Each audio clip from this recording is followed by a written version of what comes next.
Hi, everyone. This is Christy Lawrence of Time to Profit.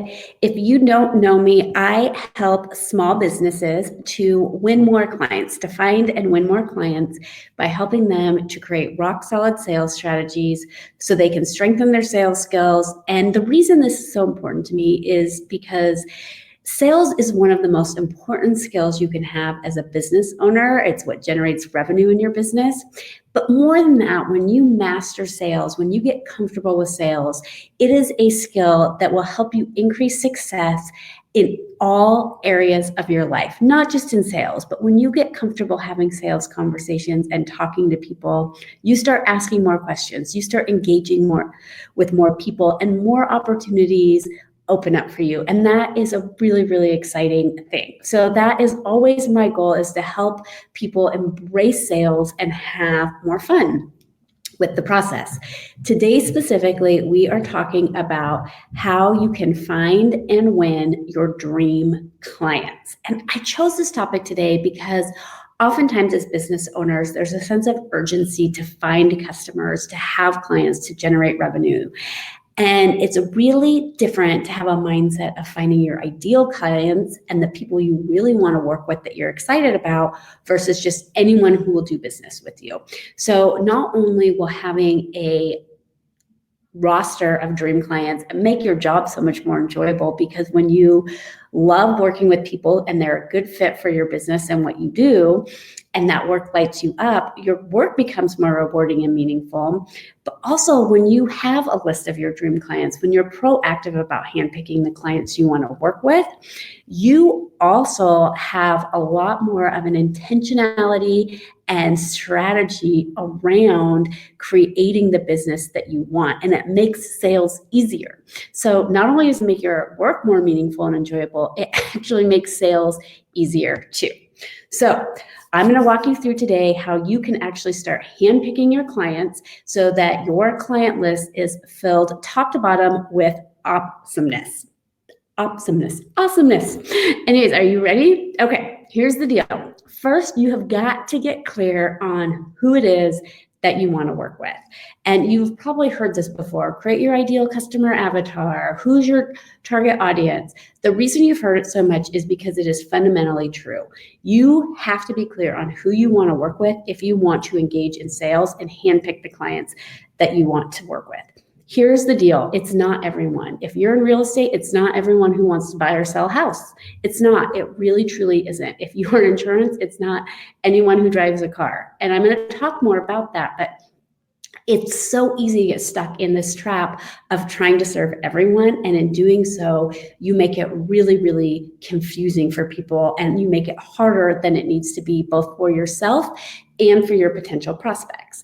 The analogy that I often use with my clients is, have you ever been in a crowded room or at a party or, out at Ben Beer Fest, for example, and it's really noisy and there's a lot of things going on, but you can hear the person talking next to you, and then all of a sudden, from all the way across the street or across the room, somebody says your name, and you haven't heard anything else that's going on in the background. But when you hear your name, you listen, you perk up.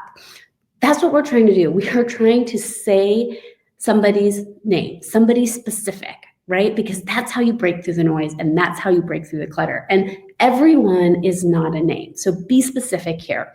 Here's some tools that can help you to get specific in this step.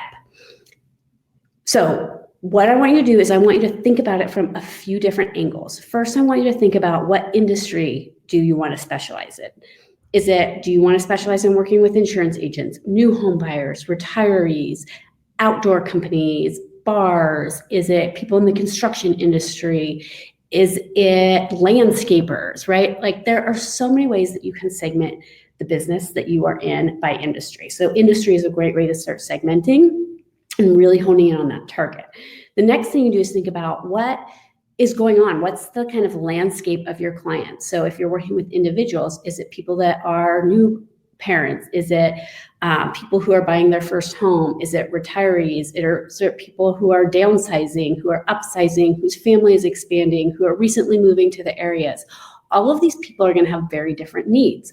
If you work directly with businesses, right? Think about it. What size of companies do you want to work with? Is it sole proprietors, people who are working with them for themselves? Is it micro businesses of less than 5 people? Is it, smaller local businesses of less than 100?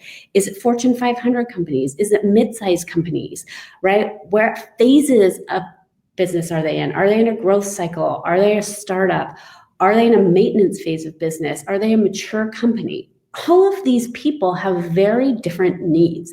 And this is why when you think about where is your sweet spot in serving them, who are you best situated to help, you are not only going to have ideal clients that you can really help and serve, but you're going to make it so much easier for them to resonate with you and to have really good sales conversations specific to those people's needs. So really think about these questions and think about it, right? If you play darts, I almost forgot the name of that game. You've got like your bullseye. That's what you're going to be speaking to is the bullseye. That's where you want to spend all your energy. Now, if you get on the board, you still get points and you're going to work with those people, but you also have a boundary of if you're off the board, I'm going to refer you to somebody else who might be a better bet. So here are some other ways that you can kind of get clear on this if you're struggling. Who are your favorite clients? Who are your favorite past clients? And what makes them or made them so awesome?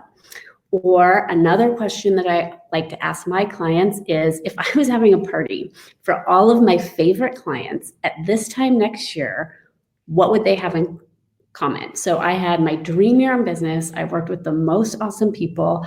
I'm having a thank you party at the end of the year. What do all of these people in the room have in common? What does that room look like? What are the conversations they're having with each other? This is going to give me a lot of information on my sales and my ideal customer and who I want to go out and talk to. Because here's the thing, when you are in sales and you are doing proactive outreach, you don't have the bandwidth to talk to everybody. Even if you have a sales team, your sales team doesn't have the bandwidth to talk to everyone. At some point, you are going to have to make decisions. And those decisions can either happen randomly, just because of what's most convenient, or they can happen strategically in advance. Creating this list and these profiles is going to help you make those decisions in advance so you can be more strategic about it, okay? Are you with me? So you are going to do this work. You are going to get super clear on what does that bullseye look like? What does that dream client look like? And then once you have a super clear idea on what they look like, I want you to start researching specific potential clients of people who fit that profile. Do not make this complicated. Google is your friend, right? Go to Google, go to your chamber website, find actual specific companies you think fit your profile and write down their names somewhere. The goal should be to create a list of at least 20 potential clients that you'd love to work with. As you get more comfortable with this process, you'll expand this list. So you'll be kind of working with more people and prospects at the same time, but start with a list of 20 actual people. It might be 20 individual people.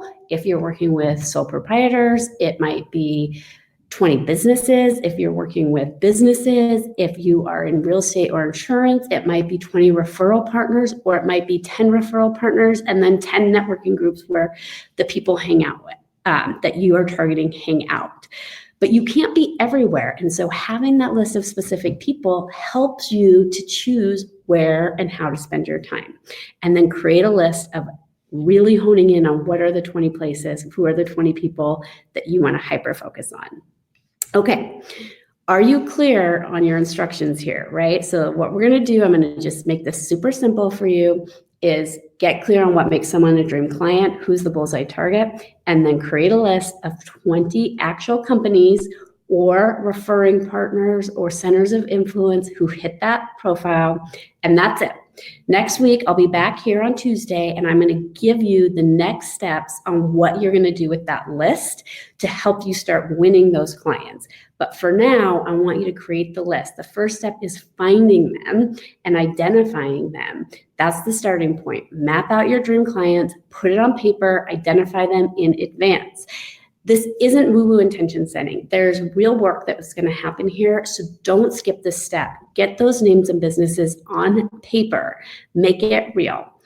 And then after you have that list, that's the first thing I want you to do. If you haven't already, head on over to mytimetoprofit.com and download the sales planning tool and checklist. It's going to help you after you develop this list.